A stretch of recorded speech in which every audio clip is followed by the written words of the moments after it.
Salut, j'espère que tu as la forme athlétique. Alors je vais te donner dans cette vidéo 10 conseils scientifiques, tirés d'études scientifiques pour t'aider à perdre de la graisse abdominale. Donc il y a énormément de conseils par rapport à ça et d'ailleurs tu peux regarder sur ma chaîne YouTube, je t'en ai déjà donné. Mais là je vais te faire la synthèse des 10, les plus puissants, les plus efficaces pour encore une fois t'aider à perdre du gras abdominal. Et les deux derniers conseils que je vais te donner dans cette vidéo sont pour moi à mon sens les plus importants. Donc regarde bien la vidéo jusqu'au bout. Alors là, la première chose que je te conseille pour perdre de la graisse abdominale, et c'est souvent un problème pour beaucoup de personnes, c'est d'augmenter son métabolisme. Premier conseil, augmenter son métabolisme. Alors aujourd'hui, tu le sais, le métabolisme est ce que tu brûles durant la journée est dû à plusieurs choses, à tes dépenses, on va dire, caloriques dues à tes activités durant la journée et également à ton métabolisme de base, métabolisme basal, qui brûle suivant si tu es un homme ou une femme environ 1700 à 2400, 500 calories par jour. Donc ça, le métabolisme de base, ça sert à, on va dire, à assurer les fonctions vitales de ton organisme, c'est-à-dire ta respiration, la digestion, voilà, etc., etc. Même ton cerveau, on va dire le cerveau produit de l'énergie. Donc ça sert le métabolisme de base à assurer les fonctions vitales de ton organisme. Et forcément, aujourd'hui, si tu es dans une phase de stagnation, et c'est souvent dû à un métabolisme de base qui est vraiment abîmé. Donc, c'est pour ça que dans un premier temps, je te déconseille de faire des régimes drastiques comme le régime du camp, que j'ai fait une vidéo par rapport à ça il y a quelques temps. Je te déconseille de faire des régimes drastiques parce que là, tu vas vraiment flinguer ton métabolisme et après, tu vas stagner en mangeant que de la salade verte tous les jours. Voilà, je te fais une image, je te donne un exemple, mais en gros, c'est ça. Donc moi, je vais te donner un conseil pour augmenter ton métabolisme. Alors, ça va se faire surtout au niveau de ton entraînement. Je te le dis honnêtement, je ne vais rien te cacher, je ne vais pas te vendre du rêve. Augmenter son métabolisme de base se fera grâce à ton entraînement. Donc moi, je te conseille deux choses. Soit de faire de la musculation en salle ou au poids de corps. Ou autrement, tu peux faire ce qu'on appelle le HIIT. C'est des intervalles training. C'est un mélange entre un fractionné en gros où tu as une intensité, on va dire, presque maximale avec une intensité un peu moins élevée. Et du coup, ça va t'aider à augmenter ton métabolisme durant les prochains jours. Voilà. Et il faut savoir une chose, plus tu as de masse musculaire et plus tu auras un métabolisme qui brûlera de calories. Et oui, les muscles brûlent des calories, les amis. Donc, ne l'oubliez pas, ça c'est vraiment le premier conseil et c'est super important. Deuxième, on va dire, conseil que je vais vous donner pour perdre de la graisse abdominale, c'est de réduire votre stress. On sait aujourd'hui que le stress, c'est, on va dire, le souci, le problème numéro 1 dans le monde, dû à notre travail, à nos enfants, à notre environnement. Et il faut savoir que le stress joue sur l'accumulation de graisse abdominale. Il y a des études qui ont montré que quand on était stressé, on produit une hormone qui s'appelle le cortisol.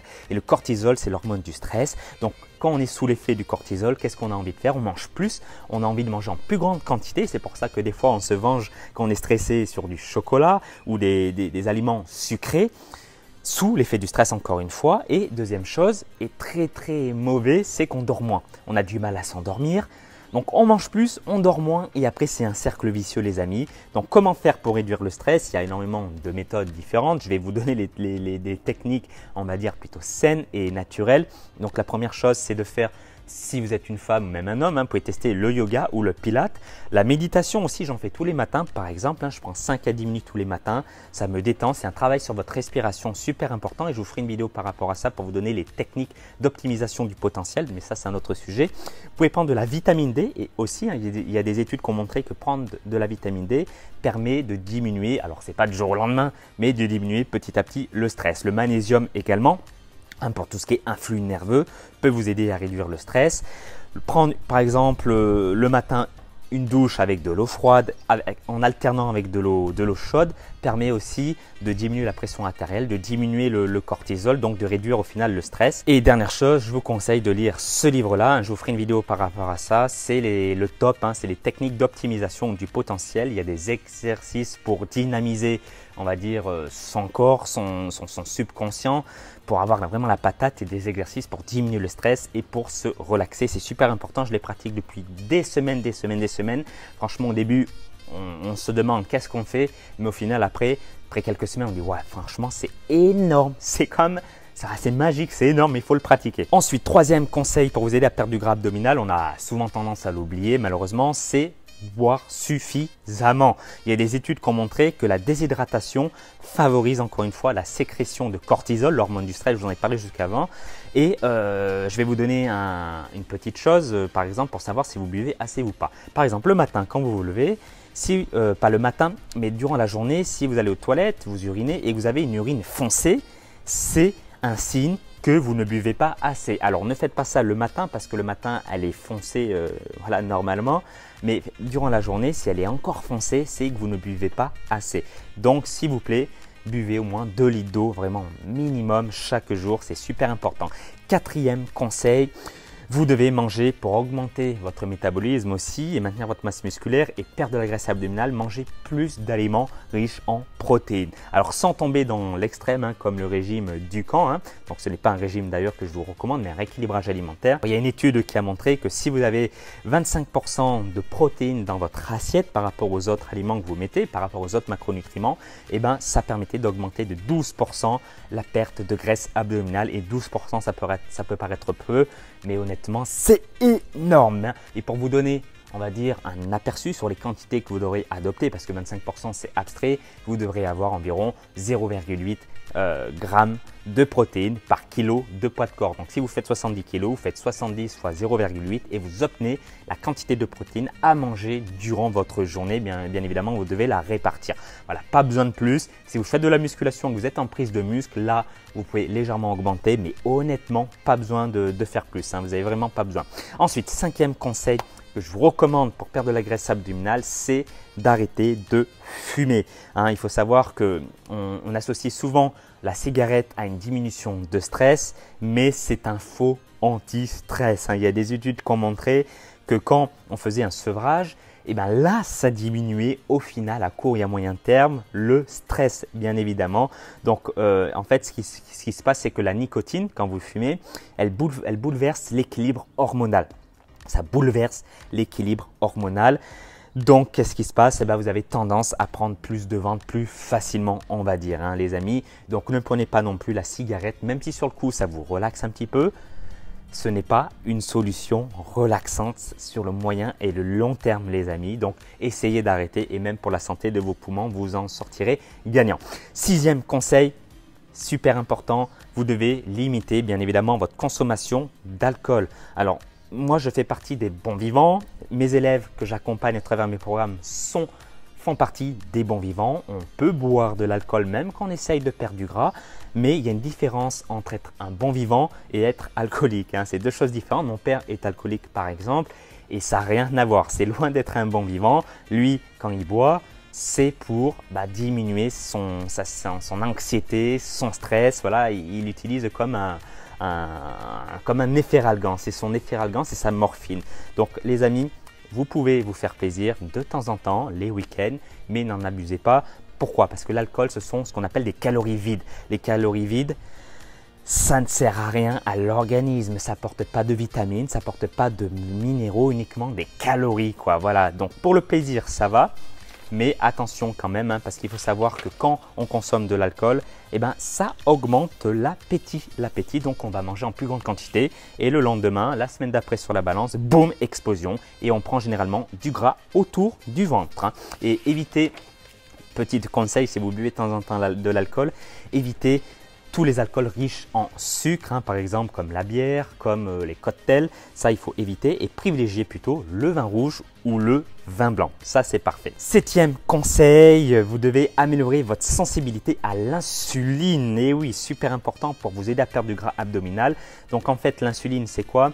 C'est une hormone qui permet de réduire votre taux de sucre dans le sang quand il monte trop haut. Hein. Et aujourd'hui quand vous avez des pics comme ça de taux de sucre dans le sang, quand vous mangez par exemple des gâteaux ou des Haribo, eh ben, vous allez développer au final ce qu'on appelle plus tard de la résistance à l'insuline. Et quand c'est comme ça, il peut y avoir des complications. Vous pouvez vous diriger vers du diabète de type 2 forcément et vous allez également avoir plus de facilité à stocker du gras autour du ventre et il va y avoir un blocage également au niveau de votre perte de graisse. Hein. Ça, vous devez le comprendre vraiment. Donc moi, mon conseil pour éviter de tomber dans ce piège-là, parce qu'après une fois que vous êtes dedans, Ah, c'est compliqué les amis, c'est compliqué. Donc faites les choses, anticipez, soyez des leaders, anticipez.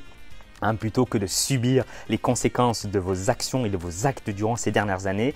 Moi, comme conseil, je vous recommande de manger des aliments riches en glucides à index glycémique bas et moyen, de faire du sport, de la musculation à côté, super important, et de vous complémenter en oméga 3. Les oméga 3, c'est la graisse du poisson ou c'est issu également des graisses des végétaux comme les graines de lin par exemple.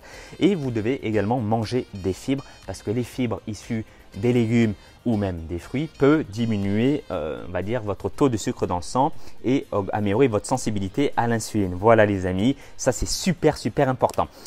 8e conseil, tiré d'études scientifiques bien évidemment, c'est d'arrêter de manger, et c'est du bon sens, des graisses transgéniques. Les graisses transgéniques, il n'y a rien de naturel, vraiment il n'y a rien de naturel. C'est issu de produits industriels. Donc tout ce qui est issu de produits industriels, c'est créé par l'homme de A à Z.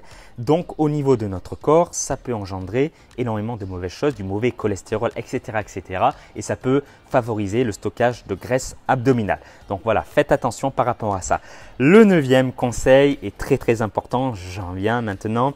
Je vous conseille pour diminuer votre graisse abdominale de consommer des oméga 3. Super important, j'en ai parlé il y a quelques instants. On les retrouve un petit peu de partout les oméga 3, mais c'est super important. Aujourd'hui dans notre société, on mange trop d'oméga 6. Les oméga 6 sont issus de la graisse, par exemple des viandes. Vous mangez du bœuf, c'est des oméga 6, du porc, c'est des oméga 6. Et malheureusement, vous serez d'accord avec moi, je pense, qu'on mange trop de viande comparé au poisson. Je pense que c'est la même chose. Avant, on disait que le poisson, c'est pour le vendredi. Vendredi, si on n'en mange qu'une fois dans la semaine, ça crée un déficit, un ratio déséquilibré oméga 6, oméga 3, ce qui crée au final de l'inflammation au sein de notre corps et ça crée des complications. Notre corps fonctionne moins bien et la perte de gras peut être ralentie. La perte de graisse abdominale peut être ralentie. Donc consommez plus de poissons, ça c'est la base. Et si vous avez du mal, si ça coûte trop cher, supplémentez-vous en oméga 3, c'est super important. Le 10e et dernier conseil les amis, et c'est extrêmement important, c'est peut-être même le plus important, j'en ai parlé brièvement il y a quelques instants, mais vous devez manger plus de fibres alimentaires. Alors, il y a les fibres liposolubles et insolubles. Je ne vais pas vous faire un cours là-dessus, mais ce que je vais vous dire, c'est qu'il y a des études qui ont montré que manger des fibres chaque jour et en assez bonne quantité permettait de diminuer déjà dans un premier temps la graisse viscérale, ça permettait de stabiliser votre taux de glycémie, votre taux de sucre dans le sang, ça permet de le rendre plus stable, comme je vous l'ai dit un petit peu avant. Ça permet également de diminuer votre tour de taille. Donc moi, ce que je vous conseille, c'est de manger des fruits en dehors des repas 1 à 2 fois par jour, sans aucun problème, sans en abuser parce qu'il contient du fructose, mais surtout de mettre dans votre assiette, durant votre rééquilibrage alimentaire, une source de légumes, même si vous n'aimez pas ça. Franchement, quand on cuisine bien, quand on fait les choses avec amour, les légumes, on peut manger n'importe quel légume, honnêtement. Moi, j'étais pas mis avec les légumes et aujourd'hui, ça passe beaucoup mieux et je ne suis pas un grand cuistot, encore une fois. Voilà les amis, j'espère que cette vidéo vous aura plu. Franchement, je vous ai donné les 10 meilleurs conseils tirés d'études scientifiques aujourd'hui. Je vous mettrai les études dans la description si ça vous intéresse, bien évidemment. Je ne suis pas là pour vous vendre du rêve. Appliquez celles qui vous manque, vraiment qui vous manque, prenez un carnet, vous notez, voilà, à partir d'aujourd'hui, je vais faire ça et ne lâchez rien, ne lâchez rien, tout est là-dedans les amis. Comme on dit, une vision sans action est une hallucination. Donc c'est bien de penser à votre objectif, mais si vous passez par l'action, ça ne sert à rien. Et si vous êtes aujourd'hui motivé pour perdre le gras autour de votre ventre, je vous ai préparé un guide de nutrition où je vous donne ma méthode PCA et 8 recettes pour perdre rapidement du ventre. Donc, vous pouvez le télécharger en dessous de la vidéo ou dans le i ici si vous êtes sur téléphone mobile, i comme information. Si vous êtes motivé, vous saurez où le trouver. Je compte sur vous pour partager cette vidéo. Ça doit faire le buzz parce que je vous ai donné encore une fois, à mon sens, les 10 conseils les plus efficaces. Je vous souhaite tous mes vœux de succès et que la forme athlétique soit avec vous. À très vite.